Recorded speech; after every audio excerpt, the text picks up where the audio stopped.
sini kami akan menyampaikan materi mengenai budaya kerja. Sebelum memasuki materi, perkenalkan nama saya Cahyaningrum, NIM B131200451. Materi yang akan kami bahas yaitu meliputi yang pertama, pengertian, fungsi, dan tujuan budaya kerja yang akan disampaikan oleh Ayu Yulaika, NIM B131200450. Yang kedua yaitu unsur-unsur budaya kerja dan aspek budaya kerja yang akan disampaikan oleh Anisatul Farihah, NIM B131200446. Yang ketiga yaitu indikator budaya kerja dan jenis-jenis budaya kerja yang akan saya sampaikan sendiri. Yang keempat yaitu ciri-ciri budaya kerja dan tingkatan budaya kerja yang akan disampaikan oleh Taufik Fatur Rahman, NIM B131200434. Dan yang terakhir yaitu nilai-nilai budaya kerja yang akan disampaikan oleh Krisna Aji Pamungkas, NIM B131200469. Untuk memasuki materi yang pertama akan disampaikan oleh Ayu Yulaika. Pengertian budaya kerja. Budaya kerja adalah suatu asumsi nilai dan norma yang dilakukan berulang-ulang oleh pegawai atau karyawan yang dikembangkan dalam organisasi yang tercermin dalam sikap menjadi perilaku, kepercayaan, cita-cita, pendapat, dan tindakan yang terwujud sebagai kerja atau bekerja sebagai kekuatan untuk meningkatkan efisiensi kerja. Kemudian ada pengertian dari beberapa sumber buku, yaitu 1. Menurut Mungkenegara 2005, budaya kerja adalah seperangkat asumsi atau sistem keyakinan, nilai-nilai, dan norma yang dikembangkan dalam organisasi yang dijadikan pedoman tingkah laku bagi anggota-anggotanya untuk mengatasi masalah adaptasi eksternal dan integrasi internal. 2. Menurut Trigono 2003, budaya kerja adalah suatu falsafah yang didasari oleh pedagang hidup sebagai nilai-nilai yang menjadi sifat, kebiasaan, dan kekuatan pendorong membudaya dalam kehidupan suatu kelompok masyarakat atau organisasi. Kemudian tercermin dari sikap menjadi perilaku, kepercayaan, cita-cita, pendapat, dan tindakan yang terwujud sebagai kerja atau bekerja. Menurut Nawawi 2003, budaya kerja adalah kebiasaan yang dilakukan berulang-ulang oleh pegawai dalam suatu organisasi. Pelanggaran terhadap kebiasaan ini memang tidak ada sanksi tegas, namun dari perilaku organisasi secara moral telah menyepakati bahwa kebiasaan tersebut merupakan kebiasaan yang harus ditaati dalam rangka pelaksanaan pekerjaan untuk mencapai tujuan. Keempat, menurut Draha 2004, budaya kerja merupakan sekelompok pikiran dasar atau program mental yang dapat dimanfaatkan untuk meningkatkan efisiensi kerja dan kerjasama manusia yang dimiliki oleh suatu golongan masyarakat. Dan yang kelima, yaitu yang terakhir, menurut Hartanto 2009, budaya kerja adalah perwujudan dari kehidupan yang dijumpai di tempat kerja. Budaya kerja adalah suatu sistem makna yang terkait dengan kerja, pekerjaan, interaksi kerja yang disepakati bersama dan digunakan dalam kehidupan kerja sehari-hari. Tujuan budaya kerja menurut Ferianto dan Triana 2015. Tujuan budaya kerja ada 5, yaitu 1. Budaya menciptakan perbedaan yang jelas antara satu organisasi dengan organisasi yang lainnya. 2. Budaya membawa suatu rasa identitas bagi anggota-anggota organisasi.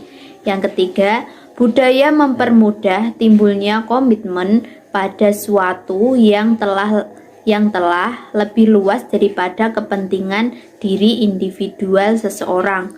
Yang keempat, Budaya merupakan perekat sosial yang membantu mempersatukan organisasi itu dengan memberikan standar-standar yang tepat untuk dilakukan oleh karyawan. Yang kelima adalah budaya sebagai mekanisme pembuat makna dan kendali yang memandu dan membentuk sikap serta perilaku karyawan. Fungsi budaya kerja menurut Tika 2008. Fungsi budaya kerja adalah sebagai berikut. 1. Sebagai batas pembeda terhadap lingkungan, organisasi maupun kelompok lain. Batas pembeda ini karena adanya identitas tertentu yang dimiliki oleh suatu perusahaan atau kelompok yang tidak dimiliki organisasi atau kelompok lain. Yang kedua, sebagai perekat bagi karyawan dalam suatu perusahaan. Hal ini merupakan bagian dari komitmen kolektif dari karyawan. Mereka bangga sebagai seorang karyawan atau karyawan suatu perusahaan. Para karyawan mempunyai rasa memiliki partisipasi dan rasa tanggung jawab atas kemajuan perusahaannya. Yang ketiga, mempromosikan stabilitas sistem sosial. Hal ini tergambar di mana lingkungan kerja dirasakan positif, mendukung dan konflik serta perubahan diatur secara efektif. Yang keempat, sebagai mekanisme kontrol dalam memandu dan membentuk sikap serta perilaku karyawan. Dengan dilebarkannya mekanisme kontrol, didaftarkannya struktur, diperkenalkannya dan diberi kuasanya karyawan oleh perusahaan. Makna bersama yang diberikan oleh suatu budaya yang kuat memastikan bahwa semua orang diarahkan ke arah yang sama. Yang kelima, yaitu sebagai integrator budaya kerja dapat dijadikan sebagai integrator karena adanya subbudaya baru. Kondisi seperti ini biasanya dialami oleh adanya perusahaan-perusahaan besar di mana setiap unit terdapat para anggota perusahaan yang terdiri dari sekumpulan individu yang mempunyai latar belakang budaya yang berbeda. 6. Membentuk perilaku bagi karyawan. Fungsi seperti ini dimaksudkan agar para karyawan dapat memahami bagaimana mencapai tujuan perusahaan. 7. Sebagai sarana untuk menyelesaikan masalah-masalah pokok perusahaan. Masalah utama yang sering dihadapi perusahaan adalah masalah adaptasi terhadap lingkungan eksternal dan masalah integrasi internal. Budaya kerja diharapkan dapat berfungsi mengatasi masalah-masalah tersebut. 8. Sebagai acuan dalam menyusun perencanaan perusahaan. Fungsi budaya kerja adalah sebagai acuan untuk menyusun perencanaan pemasaran, segmentasi pasar, menentukan positioning yang akan dikuasai perusahaan tersebut. 9. Sebagai alat komunikasi. Budaya kerja dapat berfungsi sebagai alat komunikasi antara atasan dan bawahan atau sebaliknya, serta antara anggota organisasi. Budaya sebagai alat komunikasi tercermin pada aspek-aspek komunikasi yang mencakup kata-kata, segala sesuatu bersifat material dan perilaku. Kata-kata mencerminkan kegiatan dan politik organisasi. Aspek budaya kerja menurut Graha, komponen budaya kerja adalah sebagai berikut. Pertama, anggapan dasar tentang kerja. Pendirian atau anggapan dasar atau kepercayaan dasar tentang kerja terbentuknya melalui konstruksi pemikiran logistik. Premisnya adalah pengalaman hidup empiris dan kesimpulan. Kedua, yaitu sikap terhadap pekerjaan. Manusia menunjukkan berbagai sikap terhadap pekerja. Sikap adalah kecenderungan jiwa terhadap sesuatu.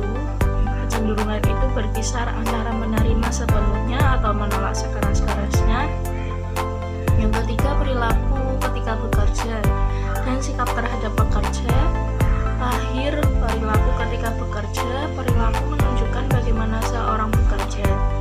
4. Lingkungan yang kerja dan alat kerja.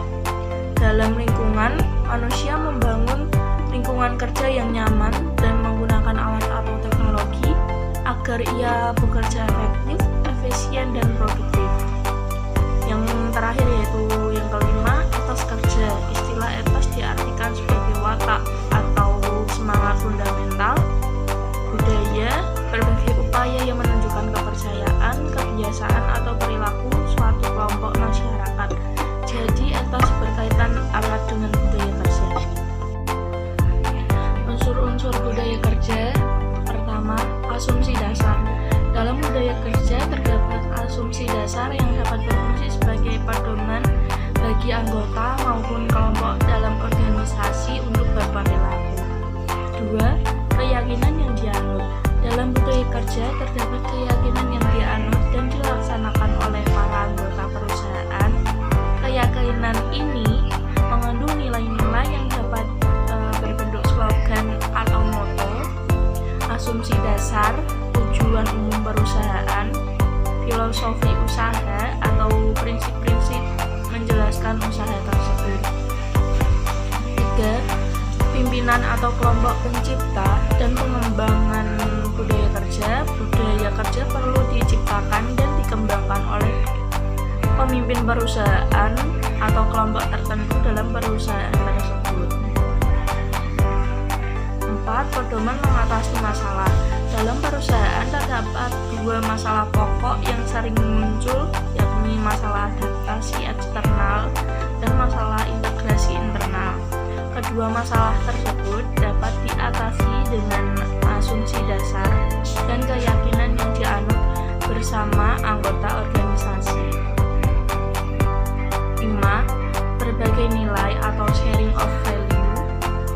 Dalam budaya kerja perlu berbagai terhadap aspek yang paling diinginkan atau apa yang paling lebih baik atau berharga bagi seseorang. Kemudian pewarisan atau learning proses, asumsi dasar dan keyakinan yang dianut oleh anggota perusahaan perlu diwariskan kepada anggota-anggota baru dalam organisasi sebagai pedoman untuk bertindak dan berperilaku dalam perusahaan tersebut. Yang terakhir adalah penyesuaian atau adaptasi. Perlu penyesuaian anggota kelompok terhadap peraturan atau norma yang berlaku dalam kelompok atau organisasi tersebut, serta adaptasi perusahaan terhadap perubahan lingkungan. Indikator budaya kerja. Yang pertama yaitu disiplin. Perilaku yang senantiasa berpijak pada peraturan dan norma yang berlaku dalam maupun di luar perusahaan. Karyawan yang memiliki kedisiplinan tinggi mempunyai karakteristik melaksanakan tata tertib dengan baik, tegas, dan tanggung jawab yang baik. Disiplin waktu dan kehadiran, serta disiplin dalam berpakaian. Yang kedua yaitu keterbukaan. Kesiapan untuk memberi dan menerima informasi yang benar dari sesama mitra kerja untuk kepentingan perusahaan. Keterbukaan dalam hal ini kemampuan untuk mengungkapkan pendapat dan perasaan secara jujur. Yang ketiga yaitu saling menghargai. Perilaku yang menunjukkan penghargaan terhadap individu, tugas, dan tanggung jawab. Indikator dari sikap saling menghargai antara lain membiarkan orang lain berbuat sesuatu sesuai haknya, menghormati pendapat orang lain, serta bersikap hormat kepada setiap karyawan. Yang keempat yaitu kerjasama. Kesediaan untuk memberi dan menerima kontribusi dari dan atau kepada mitra kerja dalam mencapai sasaran dan target perusahaan. Beberapa indikator untuk mengukur kerjasama yaitu tujuan yang jelas, terbuka dan jujur dalam komunikasi, keterampilan mendengarkan yang baik, partisipasi semua anggota, dan bertanggung jawab dalam menjalankan tugasnya. Jenis-jenis budaya kerja. Menurut IKA 2008 terdapat beberapa jenis budaya kerja, Yang pertama yaitu budaya rasional. Dalam budaya ini, pemrosesan informasi individual, klarifikasi dasaran perkembangan, logika, perangkat, dan pengarahan diasumsikan sebagai sarana bagi tujuan kinerja yang ditunjukkan efisiensi, produktivitas, dan keuntungan atau dampak. Yang kedua yaitu budaya ideologis. Dalam budaya ini, pemrosesan informasi intelijen dari pengetahuan yang dalam, pendapatan, dan inovasi diasumsikan sebagai sarana bagi tujuan revitalisasi, dukungan dari luar, perolahan sumber daya, dan pertumbuhan. Yang ketiga yaitu budaya konsensus. Dalam budaya ini, pemrosesan informasi kolektif berupa diskusi, partisipasi, dan konsensus diasumsikan untuk menjadi sarana bagi tujuan kohesif, iklim, moral, dan kerjasama kelompok. Yang keempat, budaya hierarki. Dalam budaya hierarki, pemrosesan informasi formal berupa dokumentasi, komputasi, dan evaluasi diasumsikan sebagai sarana dan tujuan kesinambungan, stabilitas, kontrol, dan koordinasi. Perkenalkan, nama saya Taufik Fatur Rahman, NIM B.131.20.0434. Ciri-ciri budaya kerja yang baik. 1. Lingkungan kerja yang produktif. Adanya kecemasan dan intimidasi justru malah menandakan sebaliknya, bahwa karyawan takut dan merasa tidak nyaman berada di lingkungan kantor. 2. Komunikasi yang terbuka dan jujur. Jika karyawan bisa menciptakan komunikasi yang jujur, terbuka terhadap feedback, serta bahu-membahu untuk menyelesaikan suatu masalah, maka selamat, karena itu menandakan budaya kerja yang positif di suatu organisasi. 3. Suasana yang seru. Tidak ada salahnya untuk sesekali tertawa bersama dan menikmati candaan di tengah-tengah penatnya pekerja. Dengan begini, karyawan bisa merasa rileks dan lebih tidak stres dibandingkan mereka yang hanya serius bekerja selama sehari penuh. 4. Adanya penghargaan dan motivasi. Setiap individu di dalam organisasi sudah bekerja keras untuk mencapai target. Tidak ada salahnya untuk memberikan penghargaan dan motivasi berupa bonus, promosi, sertifikat, atau hadiah lainnya pada karyawan yang sudah berjasa bagi perusahaan. Dengan begini, karyawan tentunya juga akan merasa dihargai. Tingkatan budaya kerja. 1. Artefak. Artefak adalah budaya organisasi tingkat pertama, yaitu hal-hal yang dilihat, didengar, dan dirasa ketika seseorang berhubungan dengan suatu kelompok baru. Artefak bersifat kasat mata, misalnya lingkungan fisik organisasi, cara berperilaku, cara berpakaian, dan lain-lain. Karena antara organisasi yang satu dengan organisasi lainnya, artefaknya berbeda-beda, maka anggota baru dan suatu organisasi perlu belajar dan memberikan perhatian terhadap budaya organisasi tersebut.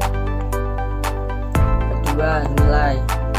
Nilai merupakan alasan yang diberikan oleh sebuah organisasi untuk mendukung caranya melakukan sesuatu. Ini adalah budaya organisasi tingkat kedua yang mempunyai tingkat kesadaran yang lebih tinggi daripada artefak.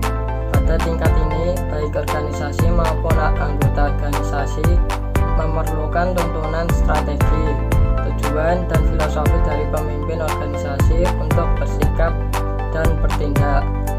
Oleh karena itu, untuk memahami exposed values ini seringkali dilakukan wawancara dengan anggota kunci organisasi, misalnya, atau menganalisa kandungan artefak seperti dokumen. 3. Asumsi dasar. Asumsi dasar merupakan bagian penting dari budaya organisasi. Asumsi ini merupakan reaksi yang dipelajari yang bermula dari nilai-nilai yang didukung karena merupakan keyakinan yang dianggap sudah ada oleh anggota suatu organisasi, seperti kepercayaan, persepsi, atau perasaan yang menjadi sumber nilai atau tindakan. Budaya organisasi tingkat ketiga ini menetapkan cara yang tepat untuk melakukan sesuatu. atau dalam sebuah organisasi yang seringkali dilakukan lewat asumsi yang tidak diucapkan. Nilai-nilai budaya kerja.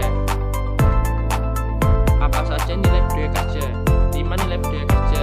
1. Integritas. Integritas adalah keselarasaan antara hati, pikiran, perkataan, dan perbuatan yang baik dan benar. 2. Profesionalitas. Profesionalitas bekerja secara disiplin, kompeten, dan tepat waktu dengan hasil terbaik. 3. Inovasi. Inovasi adalah menyempurnakan yang sudah ada dan mengkreasi hal baru yang lebih baik. 4. Tanggung jawab. 5. Keteladanan.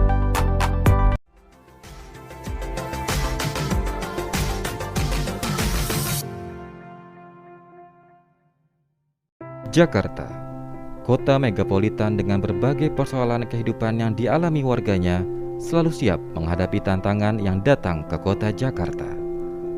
Banyak persoalan Jakarta yang harus diatasi, seperti persoalan lingkungan, tata kelola transportasi, ekonomi, maupun persoalan lainnya. Kualitas sumber daya manusia yang baik sangat diperlukan, agar Jakarta selalu siap menghadapi tantangan, baik di masa kini maupun di masa depan. Jakarta tidak akan pernah berhenti untuk memperbaiki diri. Seluruh tantangan pasti dapat diatasi melalui partisipasi dan kolaborasi antara pemerintah, swasta, dan masyarakat. Karena kami yakin selalu ada harapan di setiap tantangan yang kami hadapi, selaras dengan visi Jakarta, yaitu Jakarta Kota Maju, Lestari, dan Berbudaya yang warganya terlibat dalam mewujudkan keberadaban, keadilan, dan kesejahteraan bagi semua. Hal ini diwujudkan dengan 5 misi.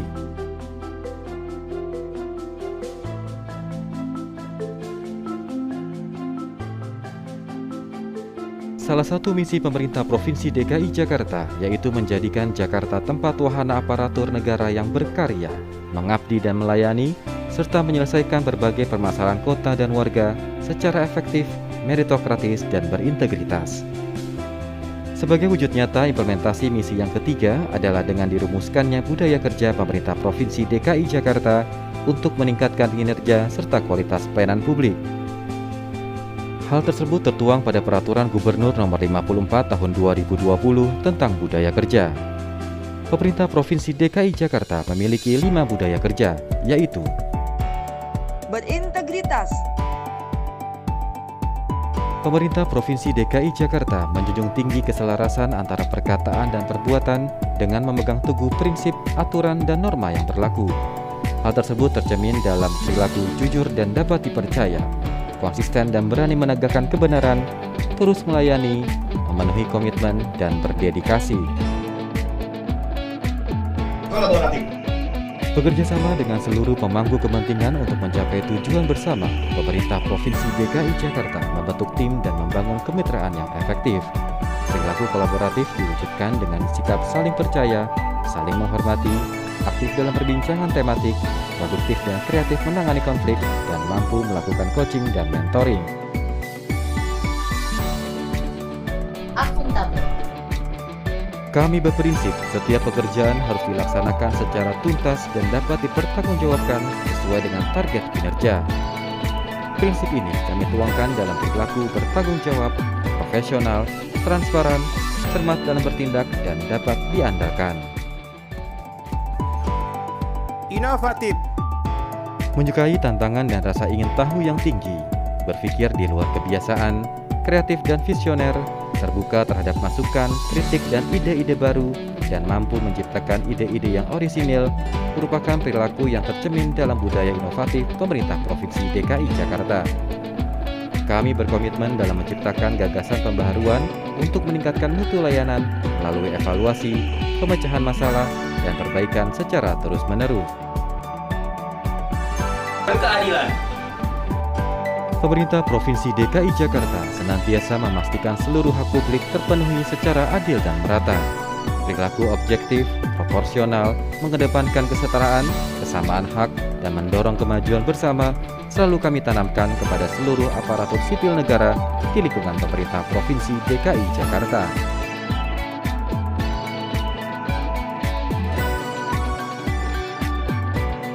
Kami yakin melalui budaya kerja kami dapat mewujudkan kinerja dan pelayanan publik yang berkualitas di lingkungan pemerintah Provinsi DKI Jakarta.